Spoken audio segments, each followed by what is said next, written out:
Hello and welcome to Bedtime Story with Miss Anna. Are you ready to go to sleep? Kiss your mommy, kiss your daddy. It's time for story time. Tonight, we are going to start with an amazing story. It's called I Am Harriet Tubman by Brett Melsel. Let's get started. I am Harry Tubman. Do you know what the North Star is?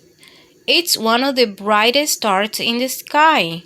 Unlike other stars, which may seem to move, the North Star always stays where it is. When you find it, I'll show you which way is north. Today, people know my name as Harry Tubman, but when I was born, I was called Araminta or Minty. I was the fifth of 9 children born in Maryland around 1822. How can you know your own birthday? It's because I was enslaved. Back when I was growing up, in certain parts of the country, if you were black, you were most likely enslaved. We didn't have a choice. Being slave meant we were forced to work without pay, and we were treated terrible. We lived in tiny shacks with no windows. We slept on the floor or in buses filled with straw. As kids, we have to wear socks, and they certainly didn't celebrate our birthdays or keep records of when we were born.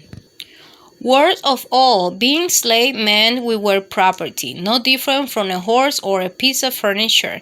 That meant my family, my mom and dad included, was owned by someone else. They could sell us. Slaves were supposed to do whatever our owners told us to. The next time they came, though, my mother was ready. Someone wanted to buy my younger brother. She had asked other slaves to help her hide my brother in the woods for nearly a month, but eventually they found him. It was a powerful moment. My mother standing up those men was dangerous, definitely, but it was right. After that, they didn't sell my brother. As early as I can remember, I loved listening to my mother tell stories. She told me some of life's most important lessons. Being slave, it was against the law for us to read or write, but she told me stories from the Bible, including the tale of Moses. When I was around 6 years old, it was my turn to start working. I still live with my family, but my owners hired me out to another farm. What will happen if we didn't do what they say? Our owners will whip us or worse. I know it's scary, but by hearing my story, I hope you find strength you never knew you had. That's what happened when I was around 7 years old. I was working in my owner's house and went to grab a lump of sugar from a nearby bowl. When I got to someone else's farms, I hid in the pigeon. That's how scared I was. For 5 days, I stayed there hiding in the mud, fighting the pigs for potato peelings and scraps of food. She searched for something to hit me with, and I ran as fast as I could. Eventually, I was starving and came back. When I did, they beat me. But no, people started to realize I wasn't afraid to protect myself. By the time I was 12, I was working outdoors every day where the hardest work was done. I hoed, harvested, and lifted heavy barrels of flour. I got so strong and was chopping so much wood, even the men could barely keep up. How much did she chop? Half a cord? Girls can't do that much. You tell her that. Working in the fields gave me more than physical strength. It gave me time to learn from other enslaved people, time to consider new ideas.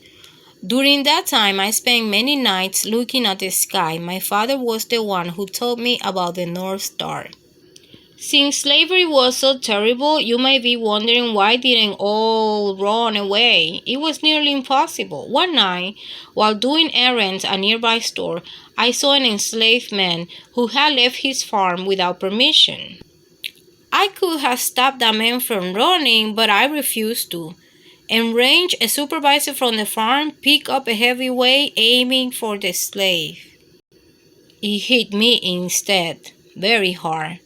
I got knocked out. It was an injury that forever changed my life. Since I didn't die, I decided God had a plan for me and was guiding me and protecting me. After my injury, I started having vivid dreams. I'll be flying like a bird over fields and towns, over rivers and mountains, in the air. I reach a great fence, and on the other side will be a big, beautiful field. But each time, no matter how hard I tried, I could never get over that line. When I was around 22, I got married and got rid of my childhood name.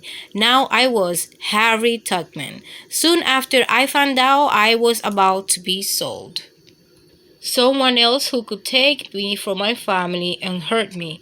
I knew there was only one choice.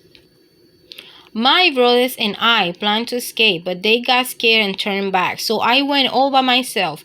I traveled by night, following the North Star, just like my father taught me. I stayed in the house of people who wanted to help us find freedom. I was now traveling on what was called the Underground Railroad. It wasn't a real railroad. I didn't have tracks or train cards, and it didn't go underground. It was people who didn't like slavery secretly helping people escaping from slavery.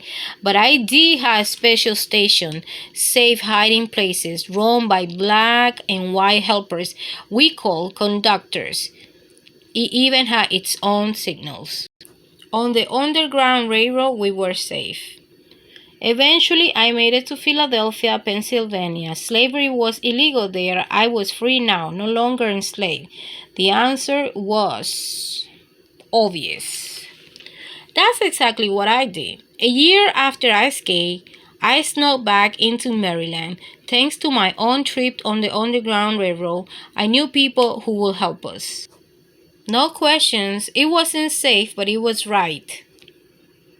In a daring escape, we snuck my niece and her family to the closest city, Baltimore, Maryland, then out of the state to Philadelphia. They were the first people I rescued, but they certainly weren't the last.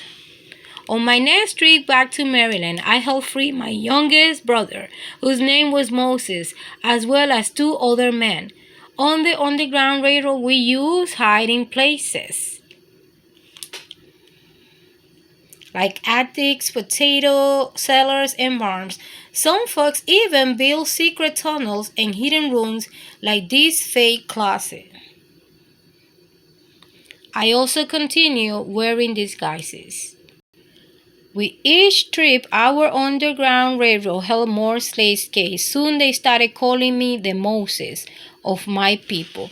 To stay out of sight, I traveled by night, sticking to the black roads. I also made many of my trips in the winter, when people wouldn't be outside their homes. Occasionally, it was so hard to walk over the mountains passes, even the bigger and supposedly stronger men would want to stop.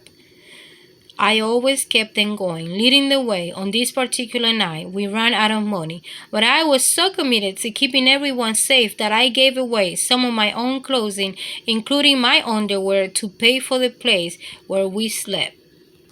On another trip to buy some live chickens, I spotted one of my old masters, someone I used to work for when I was enslaved. As he came near me, I pulled on a string around the chicken's legs and made them flap and scream. Over 11 years, I went back to Maryland 13 times, personally feeding around 70 people. To keep them safe, I led many of them to Canada, which is where I brought 5 of my siblings, my niece, and even my parents. The more I fought against slavery, the more I realized that the only way to win was to end slavery itself. That change came as the Civil War began. Soon after, I became the first American woman ever to lead an armed raid into enemy territory. With the information we found, we successfully fought the Southern soldiers. Most important, we proved that black people could serve in the military just as well as white people. As a master spy for the North, I led a group of scouts into South Carolina to scope out what the other side was doing. In every life, we face hard decisions. At those times, we can make the safe choice or the right choice.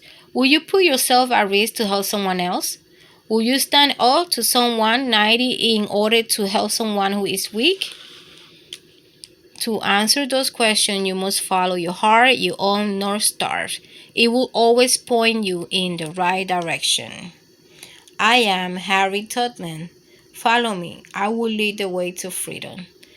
Thank you. I hope you have a great night, and please don't forget to subscribe. Good night, good night, good night.